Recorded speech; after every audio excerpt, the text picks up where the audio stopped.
buat sholat isya. Dan di tengah-tengah sholat, di rakaat keempat, si makhluk itu muncul di depan gua yang lagi posisi ruku. Wujudnya tinggi, besar, kulitnya hitam sebadan badan, dan matanya merah melotot.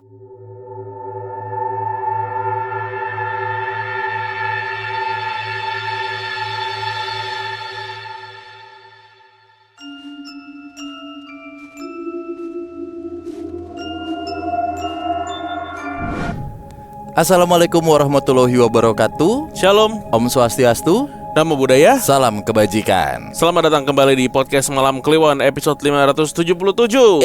Itu dia. Selamat pagi, siang, sore, malam teman Kliwon dimanapun Anda berada. Ya, Semoga lancar puasanya. amin. Semoga sehat selalu dan rezekinya banyak ya. Ya, betul sekali. Nih kita mau ngingetin lagi buat teman Kliwon yang pengen kirim ceritanya. Nggak perlu repot, nggak perlu bingung. Itu dia. Silakan klik link di bio Instagramnya podcast Malam Kliwon. Let's ya. go.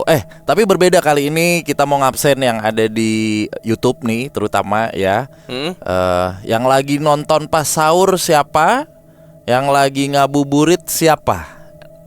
Iya, biasanya nonton PMK Itu. di waktu puasa paling banyak pas 2 jendela waktu itu ya. Iya. Pas ngabuburit sama pas sahur. Sahur. Abis sahur biasanya. Sahur. Apa? Sebelum imsak ya? Iya, Gitu. benar, sebelum imsak.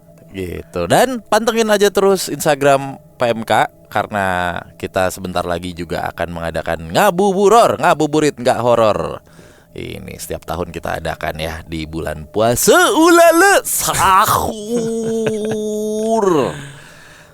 Ya, itu jangan lupa ya buat datang ke ngabuburor. Oke, ini sebuah cerita yang udah akan kita bacakan. Let's go. Di episode malam hari ini. Assalamualaikum Bang Bimo dan Bang Danu. Nama gue Egi. Akhirnya tiba nih gue ikutan berbagi cerita salah satu pengalaman yang menurut gue apes dan lumayan serem. Perlu gue garis bawahi, ini cuma salah satu dari sekian banyak yang pernah gue alamin. Langsung ke ceritanya. Kejadiannya ini di tahun 2015, gue lupa bulan apa. Gue janjian sama teman-teman gue sehabis pulang kerja untuk nongkrong di Mall Grand Indonesia. Gue udah lama banget gak ketemu teman-teman gue ini karena udah mulai sibuk masing-masing. Kebetulan ada satu orang yang asal dari Bandung dan mau pulang ke Bandung hari itu. Dan ada satu orang asal Bali yang ternyata dia baru abis pulang dari Bali ngerayain Galungan. Dan dia ke Jakarta pada hari itu juga. Hitungannya kita kumpul sambil nemenin teman gue nunggu bus travelnya tuh jam 9 malaman. Jadi kita janjian sekitar jam 6 sore di salah satu kafe di GI, di lantai ground waktu itu, yang akses masuknya itu ngelewatin sebuah departemen store. Gue berangkat dari kantor gue di Sudirman naik motor. Dan hari itu agak gerimis di jalan. Pas gue sampai ternyata gue terakhir yang datang. Dan ya sesi ngalor ngidul ngobrol segala macam tuh dimulai. Gue duduk persis di sebelah temen gue yang orang Bali. Kita ngobrol-ngobrol sambil gue bakar rokok dan lihat-lihat menu. Semua pecah banget pada ketawa ngakak dan lain sebagainya. Tapi sekitar 15 menit gue di situ, gue mulai ngerasa kalau kepala gue tuh pusing. Cenut-cenut yang makin lama tuh makin sakit rasanya. Awalnya gue ngira kayaknya ini karena kehujanan tadi nih di motor.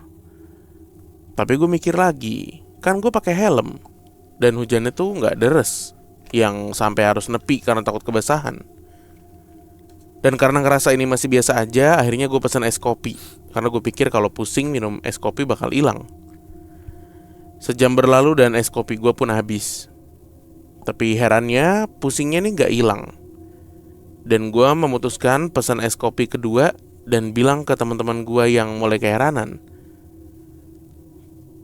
Mereka nyaranin minum obat.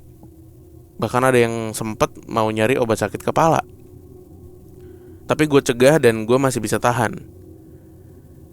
Kopi kedua ini hampir habis dan belum ada tanda-tanda pusing gue hilang. malah makin sakit dan nyeri. Gue udah mulai gak konsen dan cuma bisa nyengir-nyengir aja ngeliat teman-teman gue pada bercanda. Di tengah gue nahan sakit itu, entah kenapa gue nyeruput kopi sambil baca bismillah. Dan yang terjadi, rasa sakit di kepala gue hilang, meskipun sebentar. Dan akhirnya muncul lagi setelah gue gak baca doa. Menyadari ada yang aneh, lalu gue eksperimen baca doa. Dan saat gak baca doa, ternyata berpengaruh sama sakit kepala yang gue rasain. Saking sibuknya sama keanehan yang terjadi pada diri gue, ternyata waktu udah nunjukin jam 8:30 malam. Kita memutuskan untuk bubar. Ada yang nganterin temen gue ke travel, ada yang langsung pulang. Tapi gue dan temen gue yang orang Bali memutuskan untuk makan dulu sebelum pulang. Dan ternyata itu keputusan yang bodoh banget. Karena selama gue sama temen gue yang orang Bali itu, kepala gue malah makin sakit.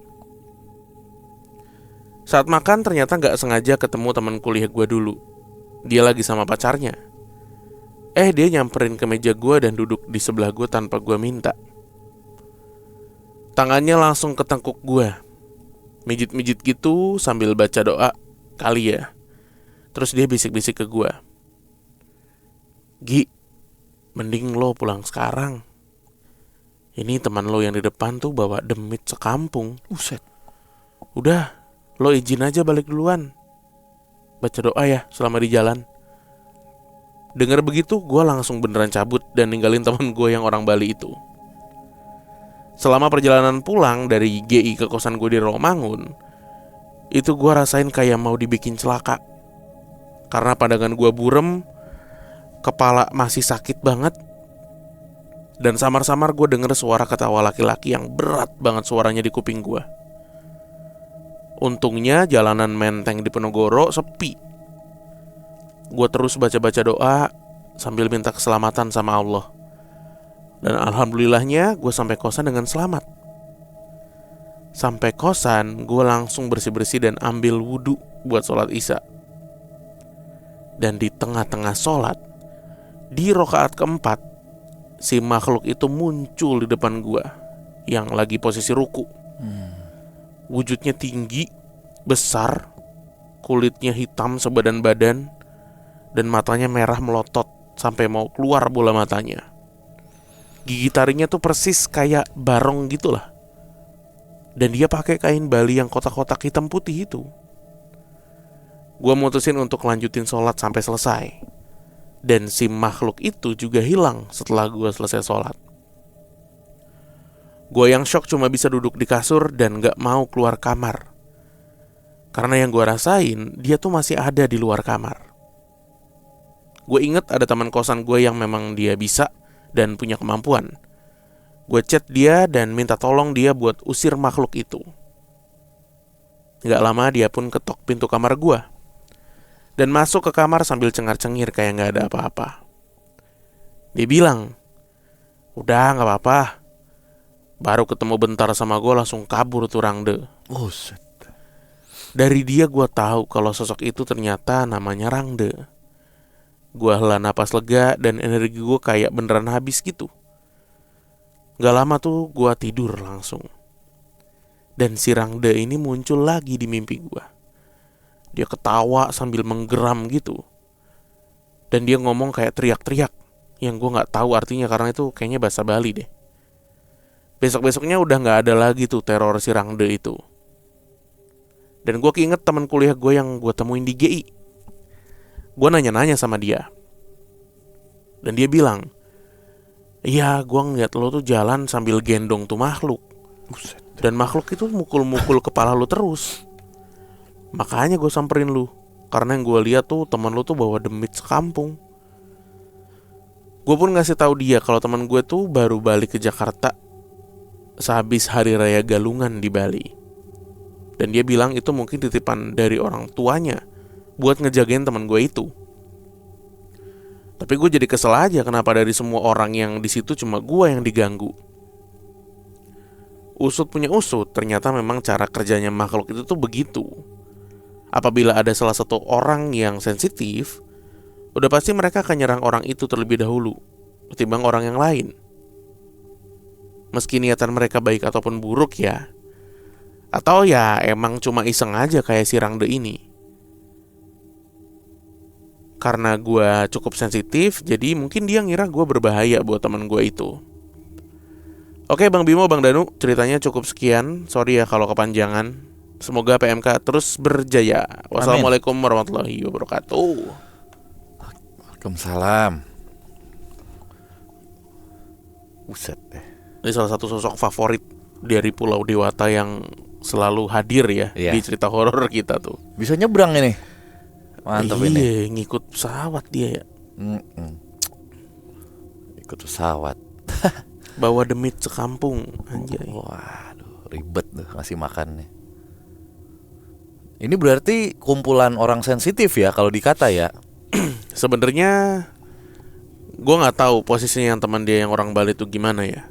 Tapi dari circle-nya dia nih yang ngumpul reunian gitu ya di GI itu 3 orang nih berarti nih. Entah 3 atau 4 temennya, si yang cerita sama satu lagi yang nyembuhin, gitu kan? Nah itu yang nyembuhin tuh beda di lagi. rumah ya? Enggak, bukan di rumah. Ketemu nggak sengaja pas mau makan. Beda circle ibaratnya. Iya, maksudnya jadinya kumpulan orang-orang sensitif nih dia dan temennya sebenarnya gitu. Iya. Yang nyembuhin gitu. Yang nyembuhin kan yang di kosan. Ya, yang nyembuhin yang tahu palanya digebuk-gebuk. Iya, gitu. Itu temennya yang di tempat makan. Tempat makan, bener. Pas di kosan temu lagi. Ada lagi temen yang bisa juga. Iya kan. Enak ya kalau punya kode gitu ya. Biasa kalau di mall gitu ada kode apa lagi sih yang tahu tanpa harus ngomong, "Mas ini ya," gitu. Tapi udah tahu gitu. Kalau di mall gitu. Gimana misalnya? Ada radar apa sih? Kan kalau radar sensitif gitu. Apalagi di GI kan. Iya. Kalau spiritual gitu ada radarnya bisa. Nih gua mukanya lagi dipukul-pukul nih. Nah, ada radar apa lagi sih? Biasanya bukan di GI ya. Oh, bukan ya. Bisa di Sarinah itu. Lah, orang nongkrong. Iya kan, emang kenapa orang circle nongkrong? Berarti radar Jakarta le. Kalau kita di Tunjungan radar Jatim. Radar Jatim. Bener Pak, radar Lampung juga seru. Biasanya beritanya tuh jalan rusak. Aduh. Ngomongin portal-portal berita gitu. Kalau radar kan by province nih. Biasanya radar Jatim, radar Jateng. Ya kan? Ini yang resmi atau enggak? Resmi. Ya pokoknya ini deh media deh. Radar apa media-media gitu. Kalau tingkat kecamatan kabar ya biasanya ya. Agak juga. Ya. Sebenarnya suka-suka adminnya. Oh, suka-suka ya. Iya, ada Cinere 24 jam. Nah, itu tuh kelurahan loh. Kalau 24 jam biasanya. Kalisari 24 jam. Iya, Depok 24 jam ada. Ada tapi ya? di bawah-bawahnya ada juga info Cimanggis. Oh, info. Ada lagi info. Suka-suka adminnya aja. Kabar, radar, info 24 jam. Iya. Di luar negeri kan juga gitu. Apa? Ada info cegatan Paris gitu ada. Hey. Info cegatan Birmingham. Nah, itu apa? Birmingham 24 jam. Iya, cuy. Kalau cegatan tuh bisa di Jawa-Jawa Aduh. Rasanya gitu. Radar Celtic. Jelek banget ya. Aduh. Info Glasgow. Aduh. Lyon 24 jam. Kopi kali itu. Lyon. Iya, begitu. Ya. Radar Celtic. Radar Celtic. Jadi aneh ya. Nggak bisa dibawa gitu. Jadi wagu gitu. Info cegatan Nganjuk. Nah, enak. Pas gitu. Penempatannya tuh enak gitu. Info cegatan Lille kan enak. Info cegatan Plymouth. Ngalahin Liverpool. Siapa yang juara Plymouth? Siapa? Aneh. Tim lagi jago aja tantrum. Gimana tim jelek? Aduh. Ya. Tapi bawa setan bawa ini sekampung maksudnya. Ya pengen nempel kali ya. Nah iya gitu, energinya nggak Upacara. baik gitu, mungkin ya. Wah tapi bisa berkurang tuh orang setan kampungnya ya kalau dibawa ke mall ya. Iya. Yang tadinya misalnya 35, lah nyangkut ke orang-orang jadi 12 ibarat kata. Nah itu jadi obrolan di kampung hantunya di Bali. Si Anu kemana? Oh aku ngikut ke GI. Aku ngikut orang tadi. Iya. Lagi di GI dia. Jadi kayak ada kampung yang lagi mau apa namanya kalau ke kota tuh apa? Urbanisasi. Bukan, kalau ke kota tuh apa? Mencari Merantau. merantau. Oh iya. Terus yang pulang tinggal 12. Yang nggak dapat kerjaan nih. Gagal di ibu kota. Iya. Lah jadi Sunda.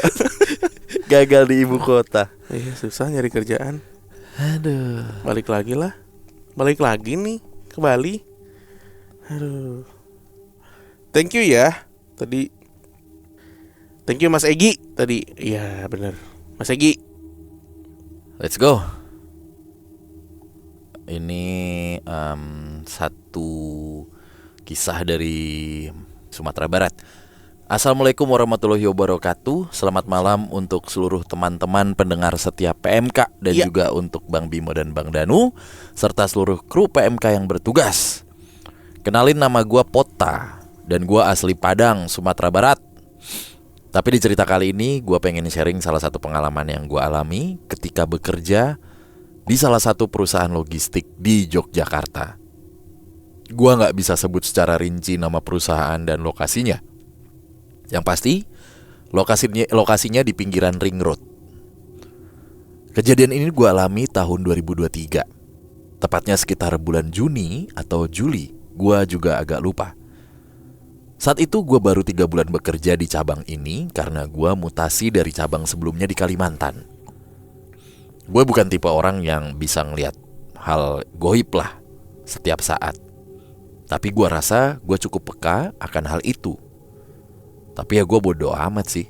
Bodo amatan gue orangnya bang. Malas kepikiran soalnya. Oke. Jadi saat itu di kantor gue ada salah satu staf senior yang meninggal dunia. Gak ada yang aneh dengan kepergian beliau. Beliau terkenal sangat ramah, baik dan sopan kepada seluruh karyawan yang ada di kantor. Beliau pun wafat karena sakit yang sudah lama dideritanya. Sekitar 2 minggu setelahnya, saat lagi enak-enak kerja, seperti biasa, gue dikabari oleh kepala operasional bahwasanya untuk shift malam nanti hanya 1 orang yang hadir, sedangkan 2 lainnya izin bersamaan karena sakit dan urusan keluarga mendadak. Gue akhirnya make sure lah nih ke tim shift malam dan ternyata benar mereka izin di hari ini.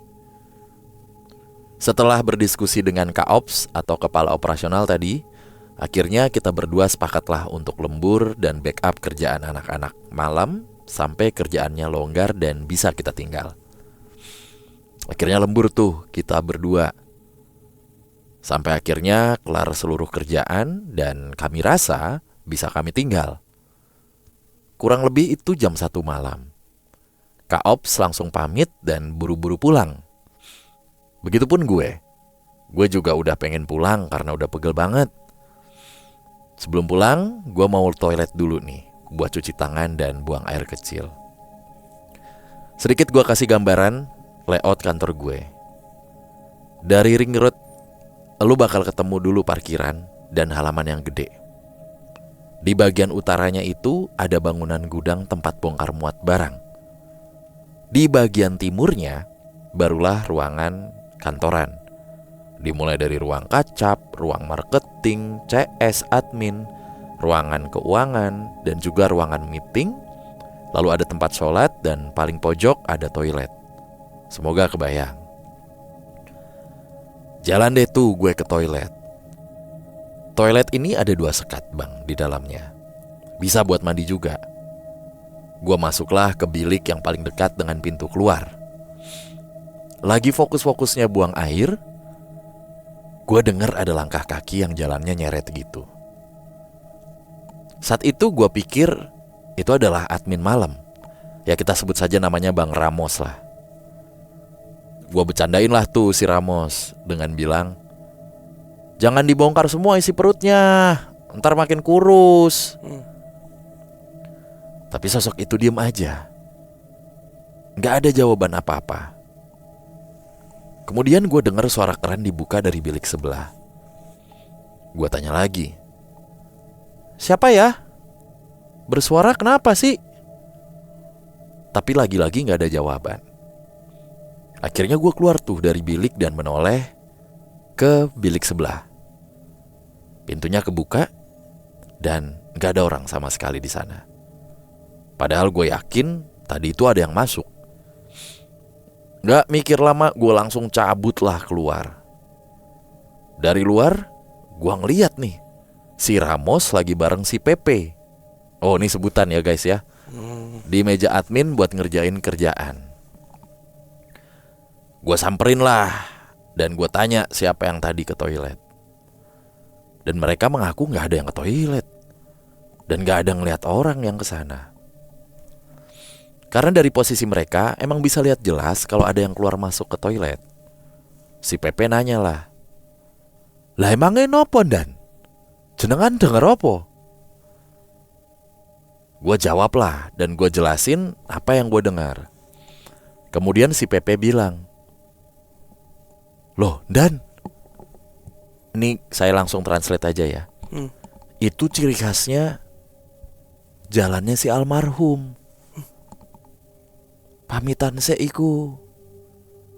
Atau mungkin ini pamitan dulu nih dia nih gitu. Mau pamitan. Gue bantah lah tuh omongan Pepe. Gue bilang, jangan ngawur lah. Orang almarhum wafatnya bukan aneh-aneh kok. Gak usah dibahas lah, kasihan. Ya udah, saya pulang dulu ya mas. Gue langsung mengakhiri percakapan dan berjalan ke parkiran menuju mobil. Sampai di mobil, entah pikiran tolol apa yang merasuki gue jadi pengen cuci mobil karena udah kotor banget. Akhirnya gue cari tuh cucian mobil 24 jam di pinggiran ring road dan nyucilah di sana. Sekitar jam 2:30 kurang, istri gue nelpon nanyain kenapa belum pulang. Dan gue jawab kalau lagi cuci mobil. Bini gue cuman jawab, oh ya udah pintu nggak aku kunci ya. Ya oke, jawab gue gitu. Singkat cerita, gue sampailah di kos jam 3:30 subuh. Layout kosan gue ini dari jalan utama, lu akan masuk ke jalan perkampungan kurang lebih 500 meter. Dan kosan ini berdiri di belakang rumah ownernya. Jadi bangunannya tuh adu pantat lah dengan bangunan owner. Kosan gue menghadap ke arah sawah dan juga kebun pisang.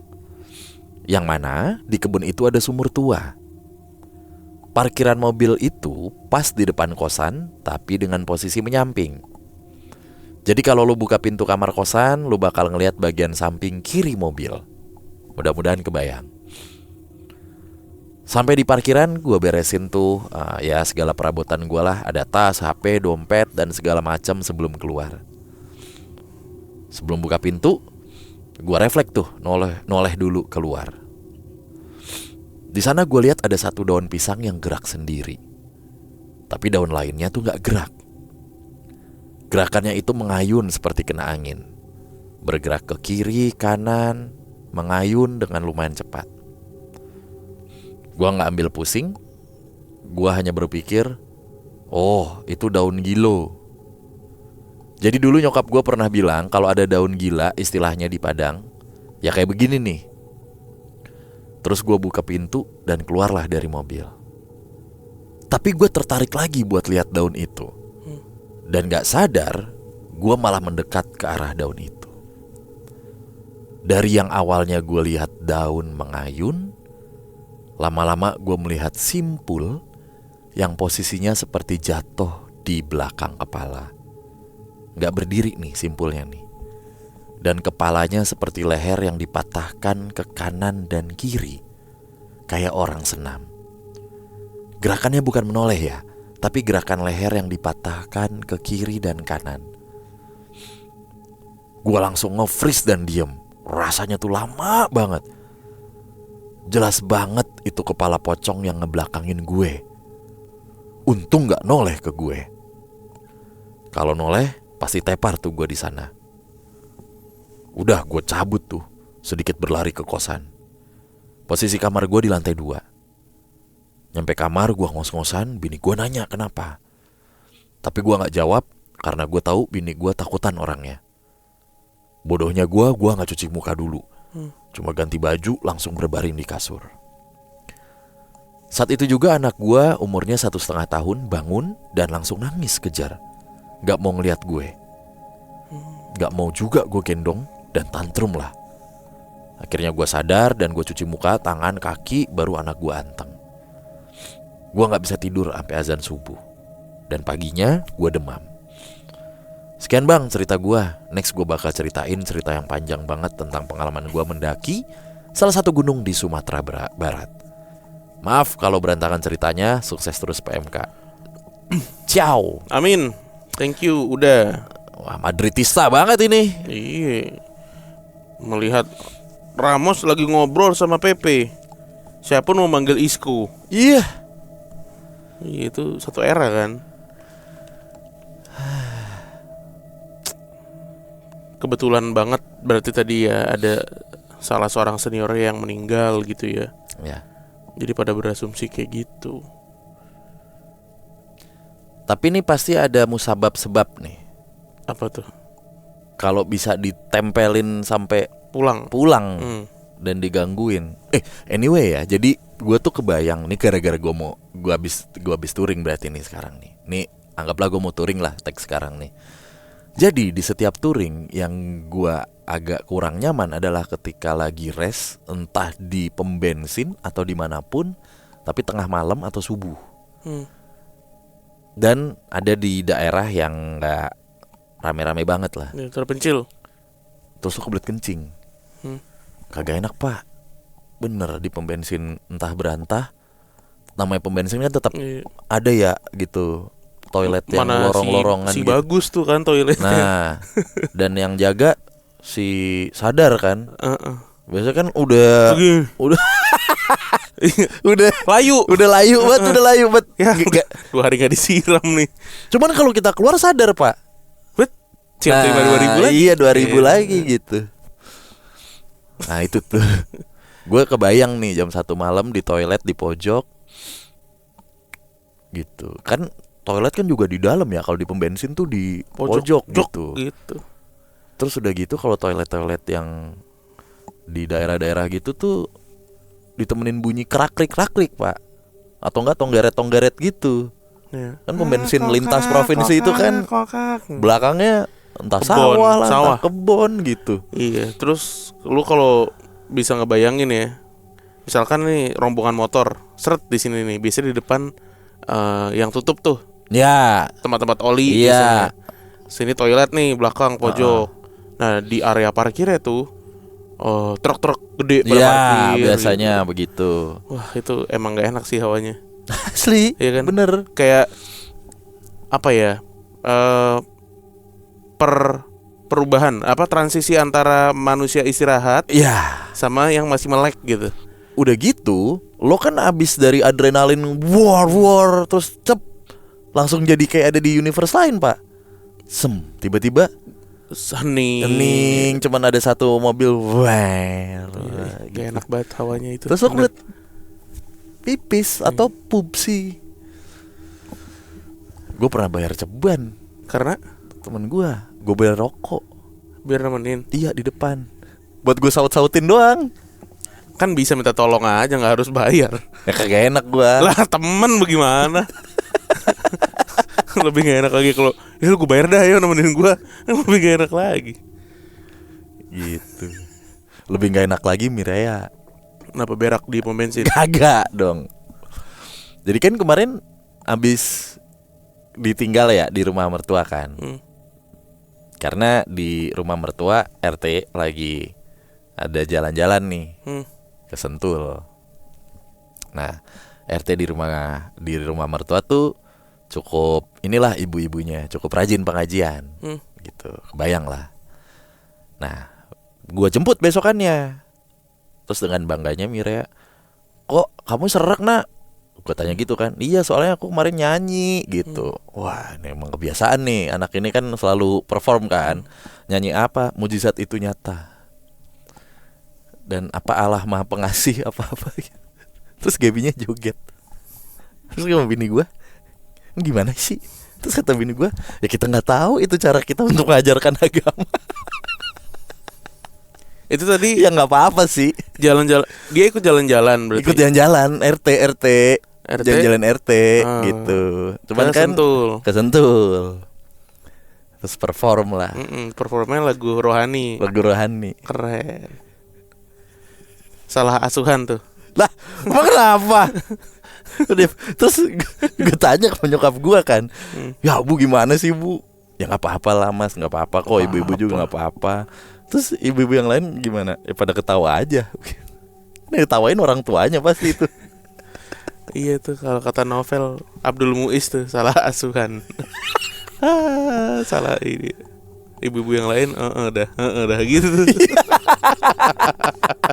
Ya peserta berikutnya Mirea. Gitu. Gimana liriknya? Saat itu nyata. Udah. Bukan. Gitu dong. Ada pasti yang Jual juga dari Sentul. Tuker sama ubi. Udah gitu ini berantem sama nenek gua si Rista. Gara-gara di Sentul itu dia tuh ternak kelinci lah. Jadi semi bebas gitu tapi beranak pinak. Nah gue pernah kesana kan. Tempatnya itu si kelinci itu tuh buat gua kecil gitu loh buat rumahnya. Mirea jatuh di kandang kelinci itu pas lagi makan. Terus katanya si Rista, udah kamu injek-injek aja itu guanya buat naik. Terus Mirea, itu kan rumahnya, mana aku tahu. Aku disuruh kakak Rista buat injek-injek. Jadi guanya habis. Destroyer ini. Itu ngancurin rumah orang. Kayak di Bekasi tuh. Oke lah. Oke. Terima kasih buat teman Kliwon yang udah dengerin, yang udah berbagi cerita. Kita ketemu lagi di episode berikutnya. Dadah. Dadah.